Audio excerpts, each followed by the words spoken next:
A reading from the first book of Kings.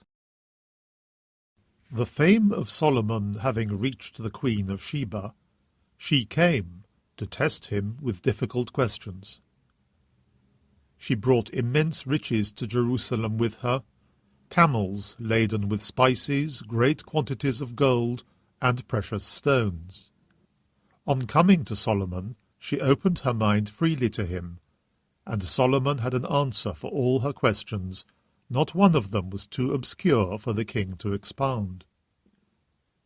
When the Queen of Sheba saw all the wisdom of Solomon, the palace he had built, the food at his table, the accommodation for his officials, the organization of his staff and the way they were dressed, his cupbearers, and the holocausts he offered in the temple of the Lord, it left her breathless.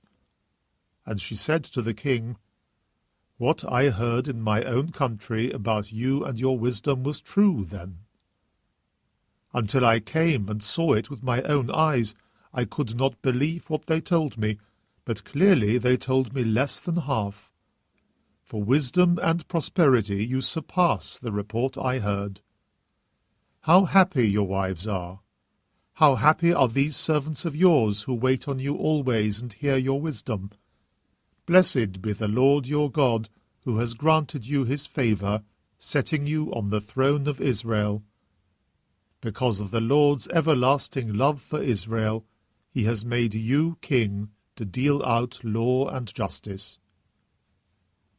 And she presented the king with 120 talents of gold, and great quantities of spices and precious stones.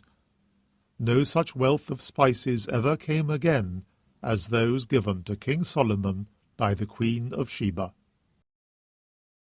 The Word of the Lord. A reading from the Holy Gospel according to Mark. Jesus called the people to him and said, "Listen to me, all of you, and understand. Nothing that goes into a man from outside can make him unclean. It is the things that come out of a man that make him unclean. If anyone has ears to hear, let him listen to this." When he had gone back into the house, away from the crowd, his disciples questioned him about the parable. He said to them, "Do you not understand either? Can you not see that whatever goes into a man from outside cannot make him unclean, because it does not go into his heart, but through his stomach and passes out into the sewer?" Thus he pronounced all foods clean. And he went on, "It is what comes out of a man that makes him unclean.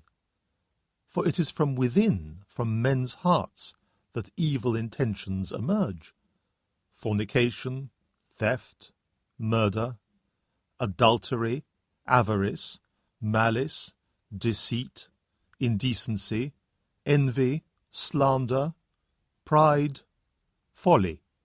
All these evil things come from within and make a man unclean." The Gospel of the Lord.